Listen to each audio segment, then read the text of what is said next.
as ice. Your world is so nice that you don't want me around. Culminate's got the lead from Typhoon Tracy, then Chinchilla Rose. Typhoon Tracy comes back. She was headed, she's regained the lead, she remains unbeaten. Says you don't want me around. Will these daring tactics pay off? Steps in time in front. Sweet Idea is trying to close in on the outside. Steps in time, just the leader as they come to the post and wins it.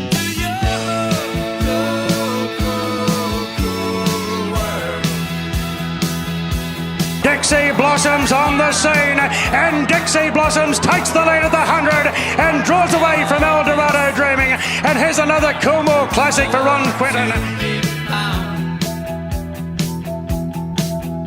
Crone's getting a split. Mezzy in front of the 100. Crone goes up the inside and Crone takes the lead in the Coolmore. Crone draws clear now from Mezzy. It's a Queensland victory.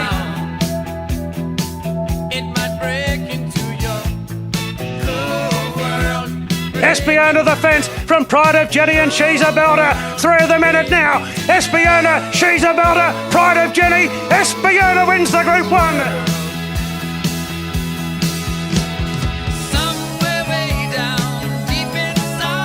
Tropical Squall shows the way from Zoo Gotcha. Wide out is Samana running home hard, and Samana moved up with Zoo Gotcha. They're wide apart. Zoo Gotcha near the inside of Samana. Zoo Gotcha got the Coolmore.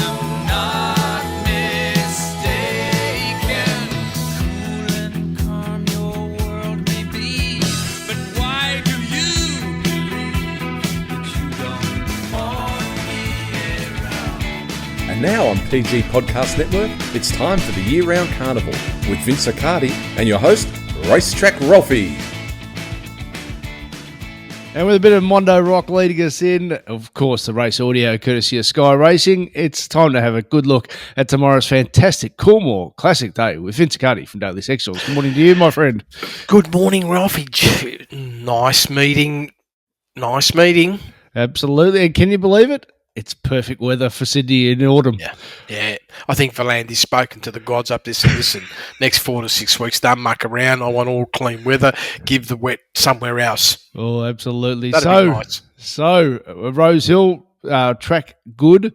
It's at the moment soft 6. Please tell me it's an RDO for hoses. But anyway, we'll just say what's there officially. But how does Rosehill play when the rail's true? Yeah, well, I had a look at YR just on that, Ralphie. When I did see it yesterday, the 6, I was going 1. And good clear weather. So I'm just anticipating we're going to be on a G4. Track-wise, when we talk about lanes, no question.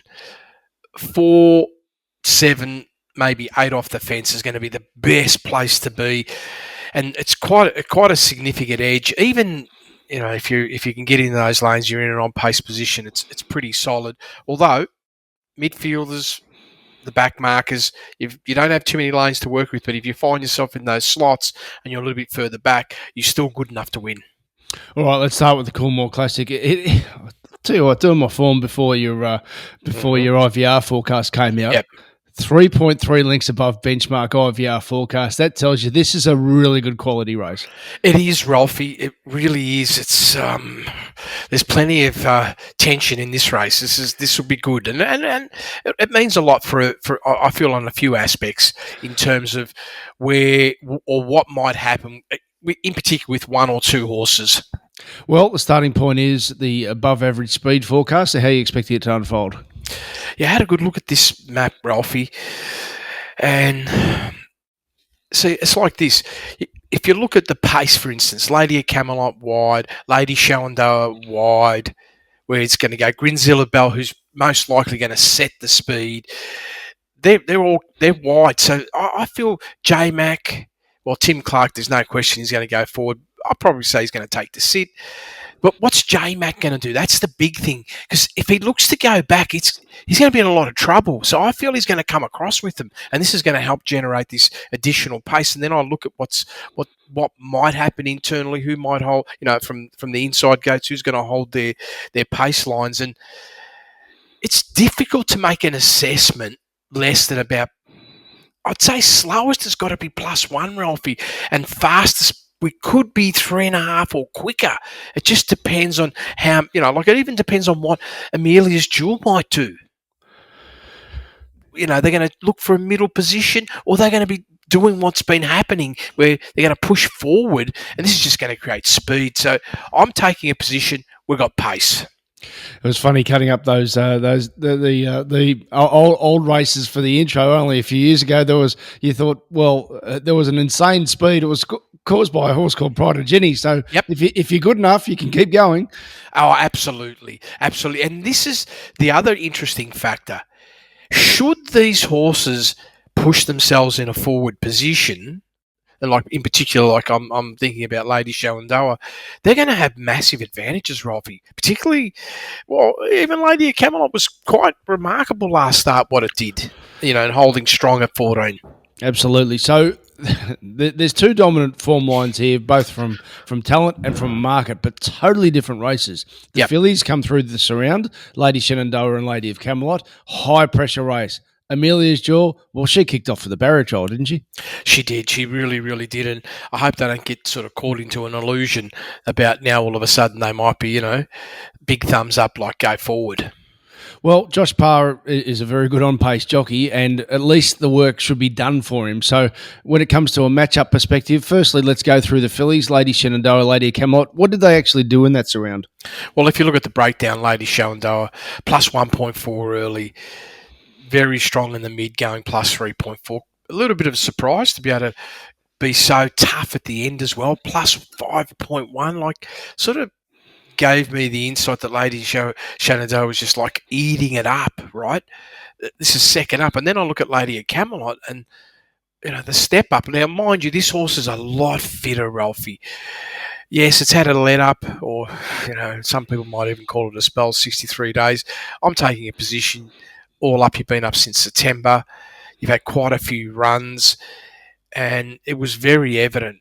Plus 2.5 early, 3.2 in the mid, and strong overall last 400, 3.8. So realistically, if you look at the historics of Waterhouse, particularly Gay, and maybe to a lesser extent the Bot team, they can keep horses up. And there's no signs here that this was a faulting run, that we're going to see a regression in the negative. What I'm seeing is that if you hold, you're super, super dangerous.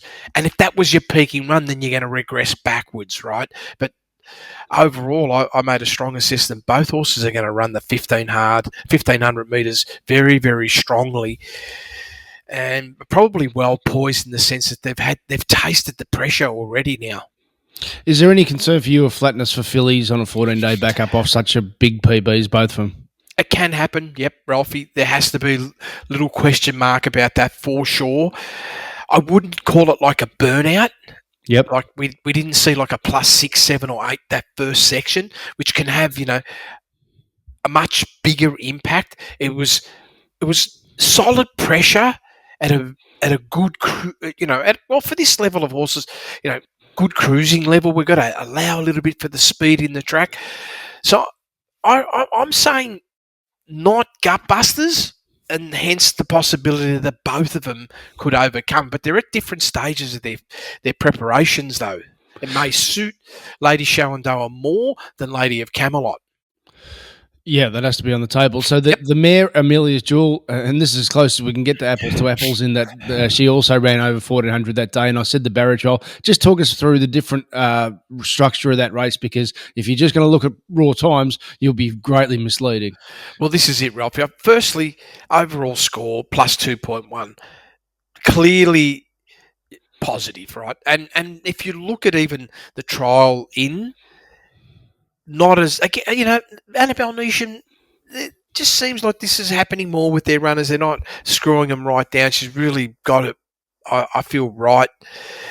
13.9 lengths below benchmark first section, Ralphie, a minus 5.1 to the 400. So this is dead set barrier trial pace all the way to the 400, but massive explosion last 400, absolutely massive, plus 11.1. I don't feel that horse could go any faster than that. All right, before I ask you about matching up those three, let's talk about a couple of bits of different form. Yep. One's from Marble Arch. So she's on your first line of the Friday morning most advantage, and she was super. Now, I suppose the query is she's been up forever. She got the perfect race shape in that Blamey, but you can't deny what she actually did. No, you can't deny it. I mean, plus 4.3 first split time. It was still travelling 3.1 to the 400. So if you compare that, at a mile with what a couple of the others did from Sydney, you could be confident in making a statement that the pressure intensity through the first two split times is every bit as good as anything that we've been seeing in Sydney at the moment. But what's the takeaway with the overall last 400? The negative 0.7, is it more to do with what happened to the horse between the 4 and the 2, or was that an absolute peaking performance and we are now going to potentially regress in the negative? Potentially. I mean, I'm not going to say the Hayes team aren't capable of keeping them up, because they have been demonstrating that they can. Then it comes to Coevalant. I wanted to say, after it won at Caulfield, I thought, well, let's be on this horse next time. Well, we probably weren't expecting her to be against these next time, but it was Blinker's first time. She showed a lot of talent as a filly. She didn't come up last prep. Good first up last 400. Put on the speed by Blake Shin last start. Dominated. What type of imagination do you need for her to be able to race to the level of the others? Well, the good thing is this. If we talk about the marble you draw and where you position, I feel that the barrier 1 from that first 500 or 600 metres, it's an excellent place to be, Ralphie, particularly if you are going to point yourself off the fence in the home straight.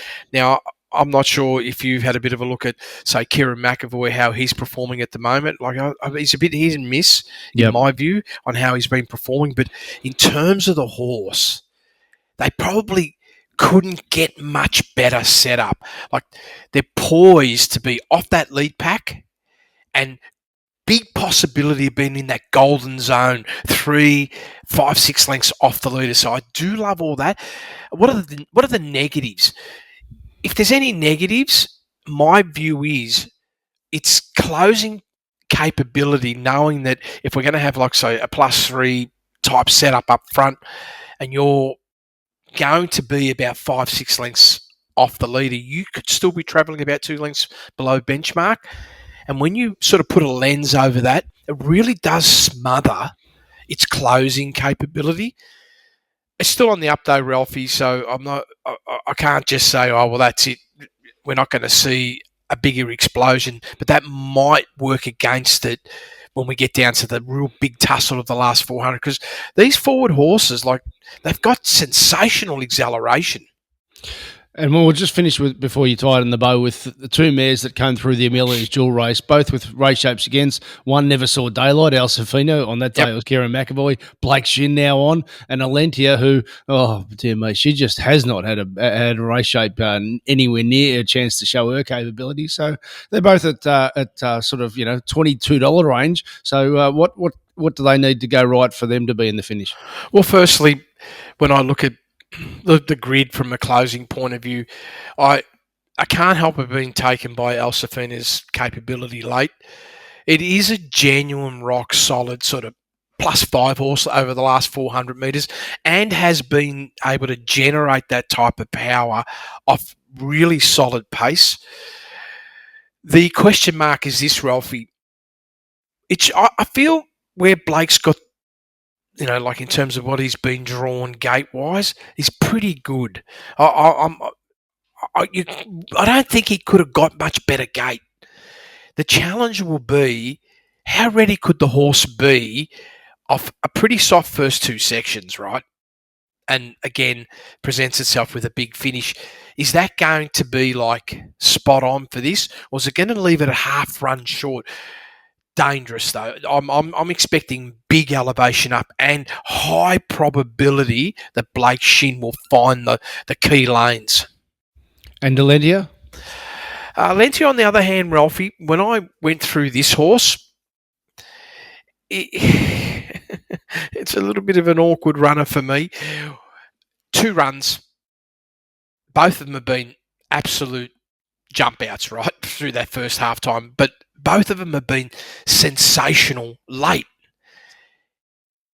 This can flatten horses, Ralphie, when they have 2 monster last 400s in a row off slow early pace. Now, the slow early pace gives you some big advantages, but the squeezes are big, and it does take its toll if you do it twice. I've done some modelling over this, Ralphie, and generally speaking, when they go plus 10, first up, last 400, and then repeat with an even higher last 400, like in this case, plus 12.5, Ralphie. You don't see that very often, right? So you almost get blinded by how good the last 400 is. It makes horses like Amelia's Jewel look slow over the last 400, but it's a negative, generally speaking, and they generally regress like 8 to 10 lengths at their subsequent start, particularly off 14 days.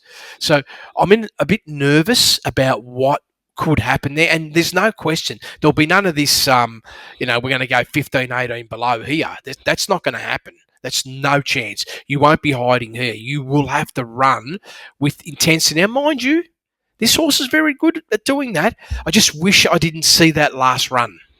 I know you don't look at it, but I can't help think of the Queen of the Turf is her race, which is a mile Randwick in 2 starts from here. So, well, that's good to know. Yeah, it's $26 for those wanting to have a bit of a look. All right, so we'll talk business tomorrow, but in summary, Lady Shenandoah's mid-2s, Amelia's Jewel's around about $6 or $7, and Lady Camelot's around about $7. What's your feeling before we I want to ask you just my feelings is it whirlpools? I'll check while we... if you can, right? Because that's gonna mean a lot. My initial assumption was if J-Mac gets the game right through the first 500 or 600 and doesn't go backwards, it's her race to lose from that point. But if it goes backwards, I'd be running away from the $2 big time. All right, so we'll talk business tomorrow. It looks like it's not a whirlpool in action. Oh, good news. Very good. This. I'm very nervous about what. Do you reckon there might be whirlpools in the future, just like for everything? Well, as 3 weeks it's down for the next one, Tancred and Australian Cup Day, Melbourne and Sydney. So yeah, it'd be nice if they shelved for a while after. Well, it looks like no Golden Slipper Day, so there's something to look forward to. Anyway, okay, we'll talk business tomorrow, but that's the overview there. We'll go forward one race to the Ajax, which is another cracking race. And tell you what, firstly, let's go to the pace of the race for race 9. Yeah, another really. This was a bit wild, Ralphie. There's so many strategies around this race when you look at the setup. Okay, who's going to go forward? Is Zach going to go forward on his run? On is that? Oh, jeez. Willowed. Yeah, that's it. Willowed. Regan Bayliss, just fine, possibly. Look, good possibilities going forward. Then I had a look at what, with your blessing, what is it going to do from 15? Freedom Rally, very interesting. Tommy Berry, what's he going to do? There's scenarios where he can go forward, Ralphie, because if he goes all the way to the back, he knows this will just be a run for it, right? What about Shabak? What's he going to do from 14? In blinkers? Blinkers on. I can't help but feel there's only one direction forward. What about them? What would you do with Williamsburg, right? Who has, in scenarios recently, they've pushed forward, right? What's going to happen there? What about Pericles with J-Mac? Probably a higher probability that J-Mac is going to get to have a look at everything and might find himself in a nice position forward, though. This is all about the tension. And then I'm going all the way to the inside because I know Just Fine is definitely going to go forward. May not be able to match the pace of a couple of the others initially, but I own a Merc as well, drawn inside. I can't help but feel that horse is going to show some sort of intensity as well to hold its line. And the reason why I'm pointing all this out, because then when I look at that, there's going to be a fair bit of traffic potentially up front, and therefore that extension of applied energy is going to be there. And I'm just sitting back saying, it's impossible to forecast less than +2. Impossible. Unless you were of the view the majority of them are all just going to go back, and then we could see some sort of slackening of speed, but it's still going to be above benchmark. So I am forecasting solid pace, and geez, you better get yourself sort of over that first 400 metres. Well, that is the perfect setup for a JMac, Yeah. 3 to 6 length setup. Now, Pericles at EIPH at Caulfield, the general rule is horses can immediately rebound. If I said to you, Vince, he's bringing his best, at what type of confidence would you have in Pericles? Well, I'm expecting a bounce up even without knowing that. Yeah. But now that I know that, that's like a plus, right? But I was already taking a pretty strong position that this horse is going to trend upwards. That first up run actually had a fair bit of merit, despite what you've just explained to me. Like, we did see the drop off late. I even felt that trialling in, there hasn't been any sort of scenario where they've wanted to really stoke this horse up in terms of being condition ready first up. So that run was gold, absolute gold. So now wheeling back to your communication, well, if it runs the last campaign, let's say at the Valley, 3.6 above just on last preparation was its PB. And a more subtle approach might be +2. So this is big for this horse. Like, this is like perfect. I mean, J-Max could be in the golden position as well. And I can't help think, and again, I like saying the phrase "traders said Ted." Yep. Now, Dominic Byrne programs the good off and good races. Last prep, that Moonee Valley run you said, Yep. Second up under the big weight, smashed him. What's the setup tomorrow? Second up under the big weight. So I think he's coming to play as a peaking run for the Doncaster. And when it comes to the rider, we know J-Mac's got 100 options, so he's just there to win every race. So you just know he's not there to ride for the Doncaster. He won't be on it in the Doncaster. Who will he be on the Doncaster? Well, he might even be on Lady Shenandoah if she wins impressively. So, sorry, he won't be because that'll be down in the weights. But regardless, I'm just saying he'll have all the Waller team, he'll have everything else. So he's there to win tomorrow, not to ride for the future. Yeah. So maybe there's a couple of little things that we can consider. Run to run, first up, probably slightly behind, but you've articulated, had the issue, all makes sense. So we take a position. Big possibility if all things were right, maybe that horse would have comfortably broken benchmark.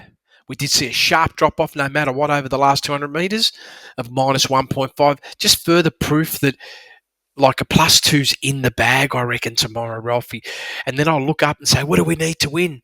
Like it just meets everything. And I don't think, out of all the pressure up the front and where things are going to go, he could not have drawn any better, J-Mac. He must be giggling about his bit because he just can look at everybody and say, it's okay, I'll just blend in with them.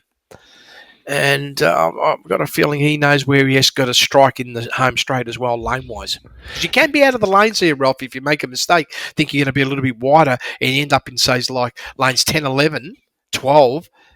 You're in no man's land. You might as well be on the fence. So let's touch on a couple of the others. Ducasse, again, with what you've articulated, he's probably going to get the gold run too for Clarkey. And last start, gelded. First starters are gelding, always shown a little bit of promise. Well, if that's his starting point, he can probably elevate further 3 weeks later. Hard not to like that first up run. It was very, very solid overall, 0.7 above. There's no question the horse is going to also evolve from that run. Have that sort of good level of confidence that this horse is somewhere around that +1, 1.5 range. And I do see that this horse potentially is going to make that forward trajectory upwards, particularly with that extra 100 metres.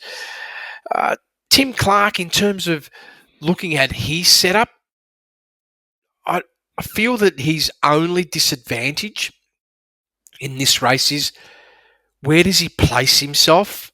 Now, the horse has shown from a tactical point of view that it can be a little bit more forward in running. Now, I don't know if that's the right thing to do here. If I peel that away and just go purely on natural pace, he may get buried 3-4 pairs back on the fence. And then I look at the explosion that the horse has got over the last 400, and it is quite capable of putting down a big 400, Ralphie, like we've seen it. It's a +4 to 6 range comfortably. But if you're 4 pairs back and you might be looking for that air in the home straight somewhere, that might work against. And then if he just, I did look at the other side, say, okay, let's say he presses forward and says, no, I'm going to hold my line. I want to be no further back than 3 pairs back, which is sort of almost he could get away with. But he's going to definitely have to compromise his late closing speed. And I don't know if that's smart in this race, particularly when you got J-Mac on Pericles saying, well, I'm stalking everybody. Yeah, you've got Freedom Rally next. Now, Freedom Rally is really good odds, and it doesn't require a lot of imagination on talent, because you only have to go back to the 5 Diamonds here at Rosehill, 1,800 metres. There was a nose between him and Pericles. So he lines up talent-wise. He was sound in both Caulfield Group 1s and comes here on talent again. So can he get the right run? But he's right up to it.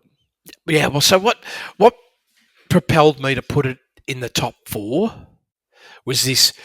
It's like everything, Ralphy. Now, I'm crystal balling, right? Yep. And like we all do, I get the chessboard out. I love doing that. It's probably my favourite thing to do. And I'm taking a position. Now, I don't know this, right? I'm taking a position. I've got a feeling Tommy Berry might chance his arm and go forward and come across and then look to blend. If he does that, and this is what I worked on, right? Man, you are in this race big time. But if you go the opposite direction, you're at the back to last. No. So you sit there and you say, it's an either or. What will he do? Is he just going to forfeit the race and go back? Then he's in a non-winning position, because when you got to go back here, Ralphie, you will go right back, because there's a lot of congestion off that lead pack. Once you move away from the lead pack, plenty of congestion in the middle, and therefore you will be trapped wide, deep. You will not get in. You will absolutely not get in. You will be caught wide without cover, and you're going to be forced to go all the way back. Now, this horse can go all the way back. It'll be a decision that they make, and if it does that, then I'll be spewing that I've allowed it to take one of the 4 spots. The thing with Tommy, though, is he will look right and see, with your Blessing and Sabak both drawn wide. Yeah, he's such a good rider off pace, and if he sees that there's 2 fast horses drawn right inside him who will be coming across, it's probably the type of thing where he will chance his arm and try and slot in. I hope he does that, Ralphie, because if he does that, as crazy as it sounds, he could be looking at his neighbour, J-Mac. Yes. And then all of a sudden, look out, there's going to be a race.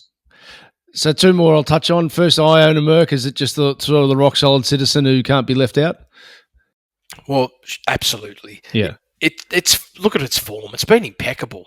Absolutely impeccable. Now, it hasn't won all the runs, but it's been so competitive. And look at the performances. Plus 1.5 last start, plus 1.6 the start before that, 0.4 above. Probably in recent starts, the only one blemish was at Wyong in a race with absolutely no speed, ground conditions being big negative that day. But the way this horse has been booming over the last 400 metres is unbelievable. Now, we're at 1,500. There is going to be tension in this race. The horse is drawn to be, in my view, high probability of being in the forward spot. I'm not saying leading, but definitely a chance to be in that forward spot. And will it still have that close? A lot's got to do with what happens in the middle.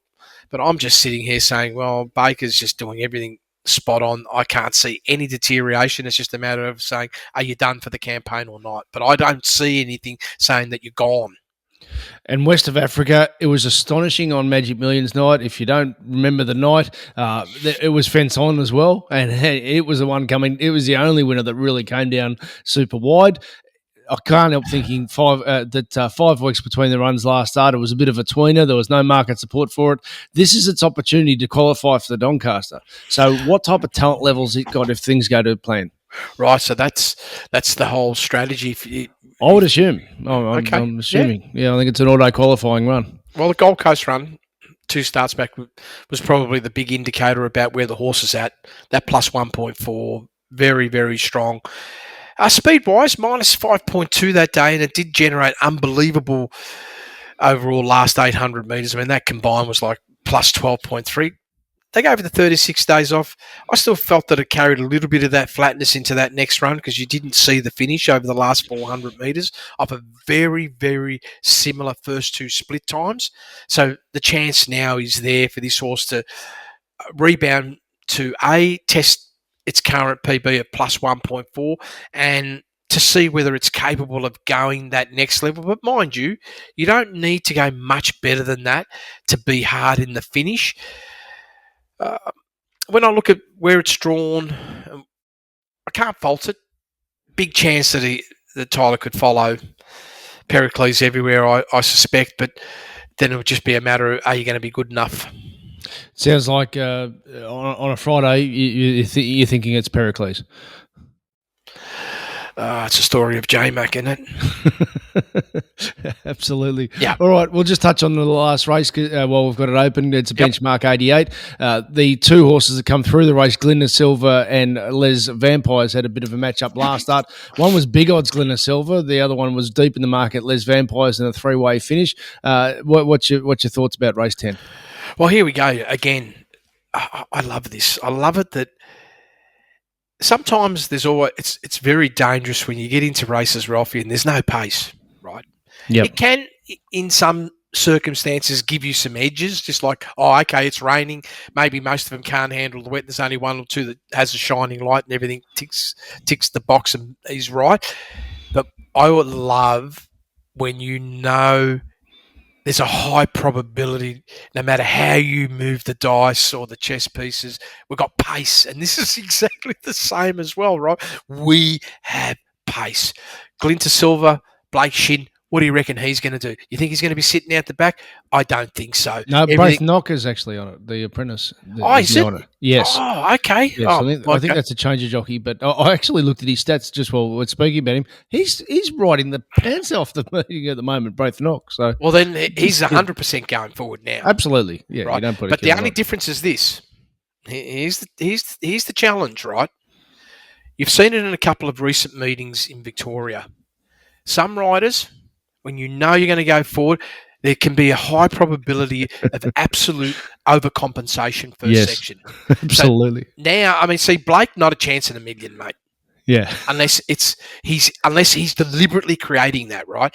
He absolutely would know, okay, I'm going forward, but I ain't going to go and break it up unless I need to, right? Yep. Whereas here now, knowing that the first line, when I look through Cinque Torre, Dallart, Swiss Exile, Watch My Girl, Les Vampires, that's the group that I'm seeing going forward. And the slowest of those horses is like Benchmark. What do you think's going to happen? I'm seeing here that we're going to have to come across and lead or sit out the front. You're going to have to go on +2 or quicker. Now, with this rider change, that's probably the minimum we're going to get now, because he's going to look to go right across and might put that explosion, and all of a sudden we're running +3s and 4s or 5s, and that changes things. But good thing is, it's all pace related. So does that then bring it back to another J-Mac special, just talking that lead pack on Harlem Queen? Well, this is interesting. Right, because I was initially, mooting this go forward, but now we've got this change. Oh, okay. Well, when I look at J-Mac's horse, and first of all, where's it drawn? It's in the middle again. He's drawn in the middle, but tactically, speed-wise, ain't got it. So we'll have to get Venture back. I feel the way I've got it at the moment, I reckon it's going to get right back, Ralphie, and be midfield further back. The upside is this. Depends on how fast we go up front will determine whether its closing speed is going to be good enough. And then, of course, as you know, Ralphie, it'll also get down to, will he be in those selected key lanes? I feel that J-Mac will be, because he's going to be off the fence and he's just going to looking for the split. And the horse does have the capacity of putting down some big finishes. I mean, you just go back and look at that Newcastle run in September last year. Sure, it wasn't off a fast pace early, but it was a +9.5 last 400. Far superior than what it did, say, at Randwick in October. So, horse being fresh, I expect that explosion, but he could get also a little bit overcooked early. So I'm in a bit of no man's land with that horse. All right, we might just leave it there and then we can do some more work. It's just the benchmark 88 for tomorrow. The Morris McCartan Stakes, it's a really good sprint. Right, first leg of the quaddie, race 7. There's some in-form horses, and there's the resuming Pisanello. Possibly, haven't seen the best of Pisanello, but I'd almost say probably has to return with almost a PB to win. But your IVR forecast just 0.4 lengths above benchmark to get on the podium. That puts a few of them in there. Yeah, well, the good thing with, let's say, Pisanello, for instance, if I look at, I felt that the horse made marked improvement from the Rosehill barrier trial to the Warwick Farm. Probably the only thing that I wasn't totally happy about was the 792 metres, but what was very evident, this horse had made significant improvement and now has placed itself for the potential to run big first up. And this is always a challenge because the horse is very capable first up, Ralphy. And this is where you get the insight of the barrier trials to sort of say, okay, you trending, in a figure that's, so if you're doing your barrier trials and you're ending up like 6-10 lengths below the standard off the barrier trials on the day, the leap's big. Because you've got to turn up and run better than benchmark. But now, when I looked at this last run at this last trial at Warwick Farm, it sort of progressed from a -10 to a 5.7. The race matrix had sort of tightened it up a little bit more because it's a 792, Ralphie. I sort of tightened it up to around that 3.7 below and said, okay, you're in the zone. Benchmark's here, possibly better. And you have been sprinting over your last 400 metres superbly. So there's no way this horse isn't in good shape. So that's probably the signs you want to see. Of course, like everything, you want a clean parade.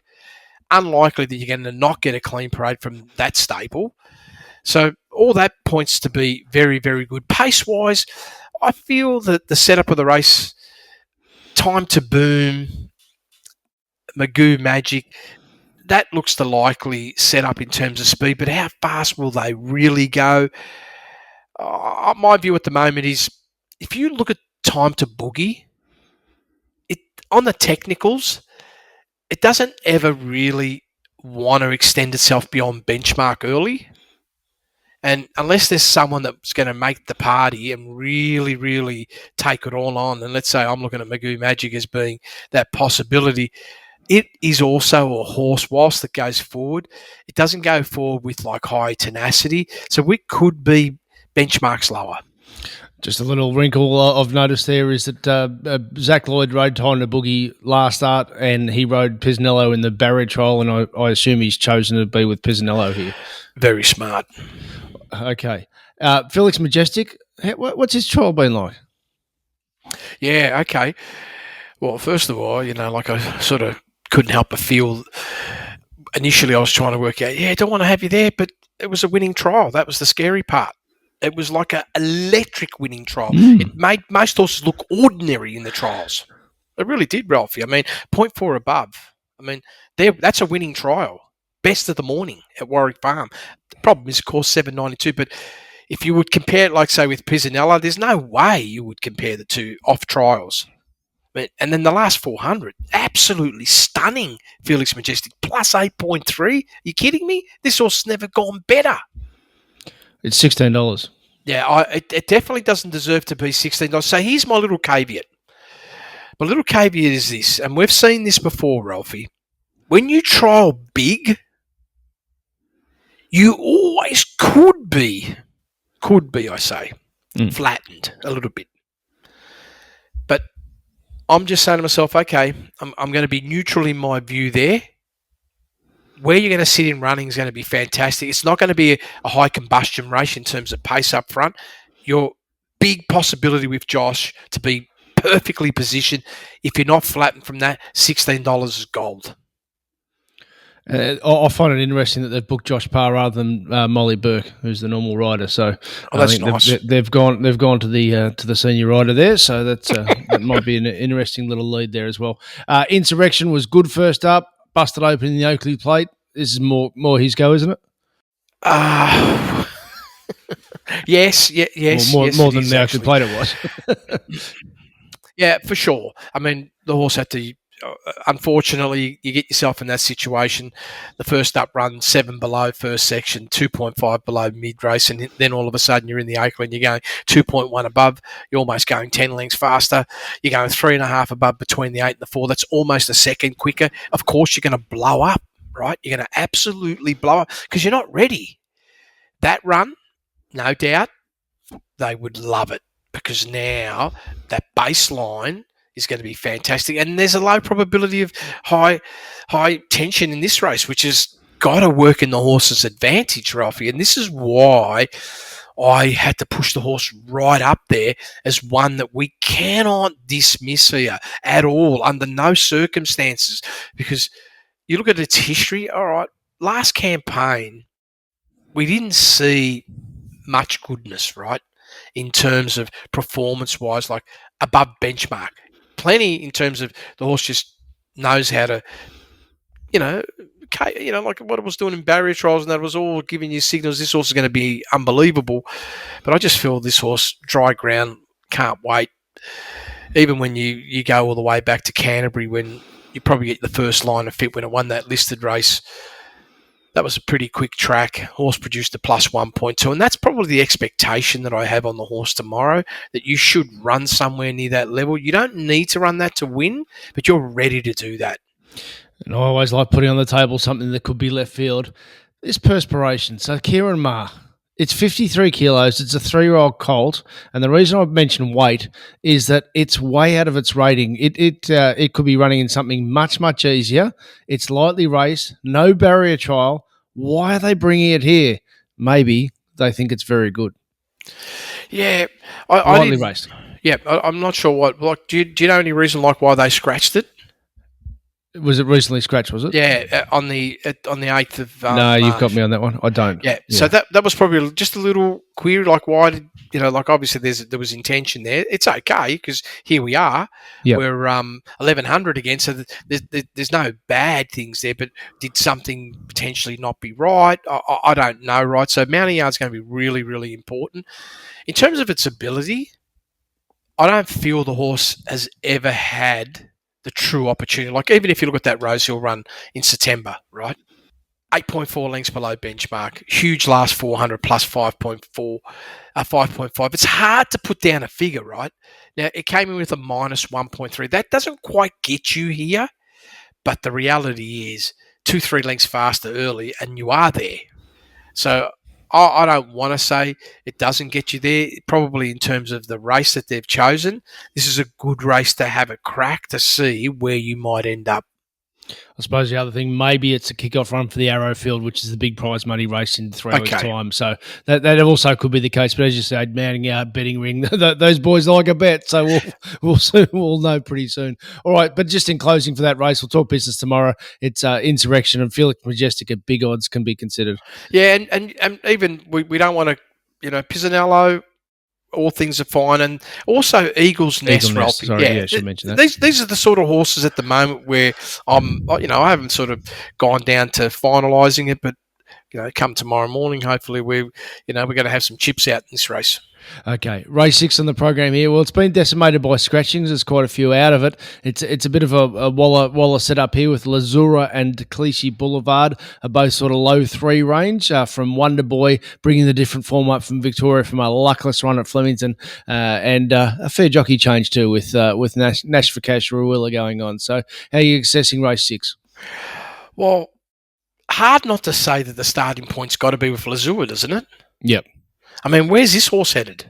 I mean, unbelievable what it's gone race to race. Firstly, first up minus 2.5, and then comes out at Randwick last start. Yes, it doesn't win, but produces a plus 1, and that's like a massive leap. And then, Ralphie, I love it when I can do this. If Lady Shallendale or Camelot was in this race, they'd be $1.50, $1.20. Of course. Right? And this horse has run third to him. Yes, beaten by him, of course. But the reality is they're nowhere to be seen here. And hence the reason why I just sit back and say this could be a gift to them. Could be. Like to, first of all, break through this campaign because we have to go all the way back to the first prep when it last won, Ralphie. So, and I'm just sitting back here saying, well, you couldn't have raced in better company last start. Your performance was brilliant. You just missed out on being in the top 10. I look at all your split times, 0.8 above first section. It was a new PB. 3.7 above in the mid, second best that you've ever gone. Plus 2.6, not entitled to do that, but you did do it, right? Now, mind you, if the horse gets to breathe a little bit, which it can do in this race, this horse has got some explosive 400 metres. So I don't feel that last start, it got things to give it all the advantage. So I'd say it's the opposite, that it didn't get all the pluses and was able to do that. So we got the insight that this horse has got talent. Chris Waller's talking up to Clichy Boulevard like it's got a big race in it. James McDonald goes onto it, and so he's got. It is a stablemate of Lazura. What's the matchup set up for it? Yeah, well, this is the Waller special, Conundrum? right? Yeah. Well, it's the Waller special too, Ralphie. I always remind myself on those good days when we used to be a Crown, and you would just, bring up those hidden mid-race moves, right? Yes. First up, big mid-race move, 8.7. Even second up, off solid pace, still almost 6 lengths. So all primers for this race, for sure. Now, where it sits, well, last start, 0.3 below benchmark. That's pretty solid. Now, Race Matrix not totally agreeing with that. It's sort of saying it's a little bit softer than that, to the tune of over a length. So that, just gives me a little bit of caution. But preparation, ready to deliver with the right rider, it's all before you. And on that, I mean, what do we need to get victory, Ralphie? A below benchmark performance here gets you probably winning. And if you break benchmark, you definitely win. So why not? Why can't you make the step up? But I feel it has to tackle Lazura. I really do feel that you will have to find another length and a half to be able to win, and it might be able to do that. I think Wonder Boy, there's a case that could have won last start against the older horses. Now back to the 3-year-olds here. How does its different form line up with the Sydney horses with Nash on? Yeah, well, of course, Ralphie, how can you not like Nash, right? I mean, he's so good as a rider. His last start performance at Flemington, 1.3 lengths below benchmarks. I would say almost as good as the horse has gone in terms of its short career. Had to go through some good tenacity early, almost benchmark. In the mid-race, plus 2.3, reasonable.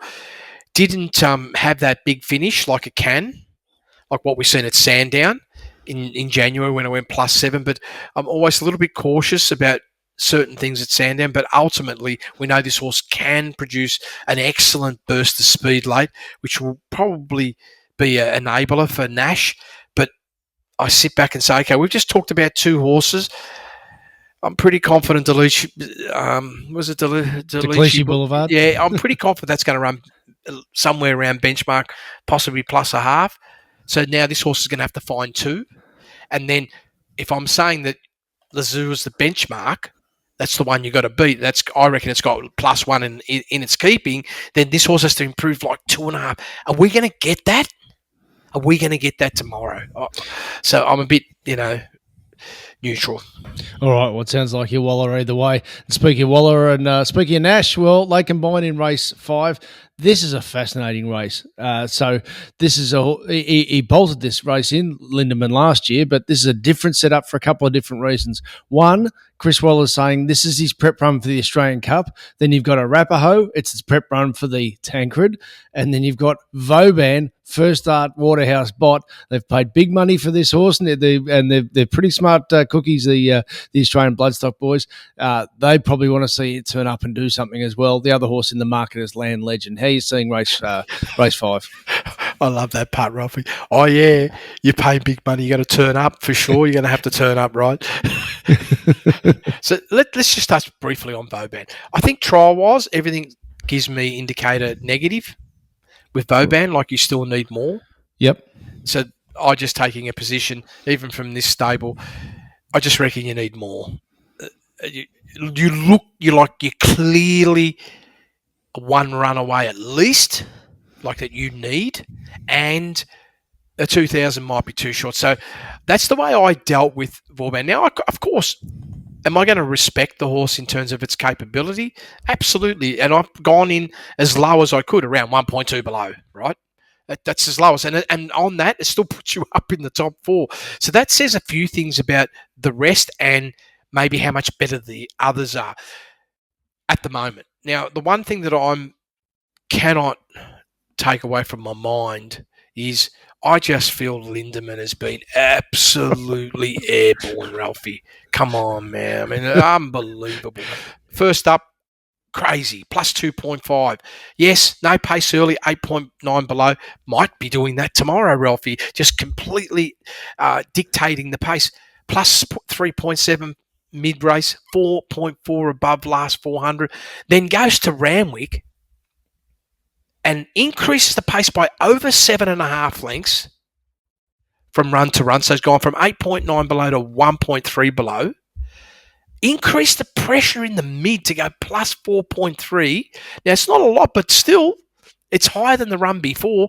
And then produced a bigger last 400. And I'm going, this horse is just, we are seeing what this horse maybe has always been capable of doing and has never put it all together. I reckon it is now, Ralphie. And look out tomorrow.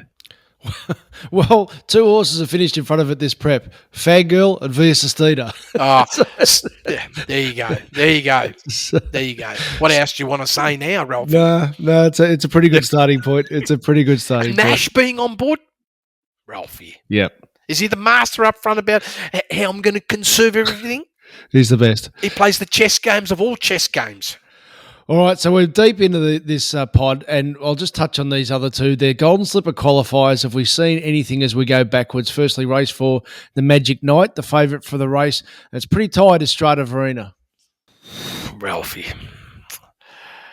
I'm hoping something's going to happen, but at -3s, the field or worse, yeah, maybe. All I can say is, like with Strata, is I love the fact that it's going to go forward. And usually, even if it's average pace or slightly quicker, or I'm sort of tipping more like average, maybe slightly below, it's always advantage up front, and you're in the right spot. Now, Jason, look, sometimes Jason Ralphie, I don't want to knock him, but he might just stay on the fence and then become a sitting duck. So if you're talking business and you like this horse and you felt that it was going to, unless you felt this horse was going to make a quantum leap forward, like I mean a quantum leap, then you could probably allow to accept the disadvantage that you just might stay on the fence, which I feel could cost you maybe 1 or 2 lengths at least. All right, well, let's not spend too much time there. The Pago race 3. You've got a higher IVR forecast, but also I think there's some that have got some pretty serious potential. Skyhook didn't have much luck last start. West of Sweden since had another barrier trial, since a good barrier trial, and Team Hawks are keeping the door open to qualify for the Golden Slipper next start. Ditto United States, and there's another horse I want to ask you about because State Visit to me, size produce, and maybe he's got a little bit of big upside about him too from closing speed. So anything out of that you want to pass on to our members? Well, probably the first point is how will you look at comedy? I just feel this is something that has to be looked at. When you look at the first up run, there was a lot to like about what it did at Randwick over 1,100 metres.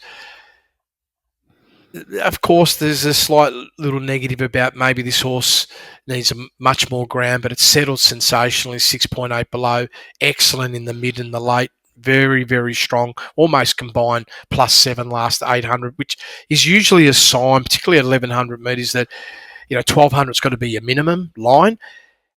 And then surprising. When I look at that last run, Ralphie, was the setup of the race the big negative for the horse? Here it is going 11 lengths below him, but the leader's going 7.7 below, and this is all bringing it back to the ground conditions, right? This is my view. And then, massively slower in the mid-race, and it was just really all about the last 400. But the last 400 was pretty exciting. And I felt, when I was looking at this, I said, I'm going to take this run more like a barrier trial for this horse. And now you're still going to be left with some speed, and that's what I'm hoping for, that you've still got some speed in your legs. But you can't deny its closing capability. It's just massive. And when I sort of line that up against the rest of the competition, it's pretty hard to sort of sit here and think to yourself that, well, it's probably one of the best 2 or 3 closers in the race. And blinkers off as well. Yep.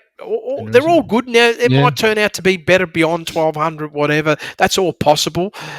But do you think they still might want to try the slipper? Oh, of course they would. Yeah, exactly. That's what I feel too. Yep. Okay.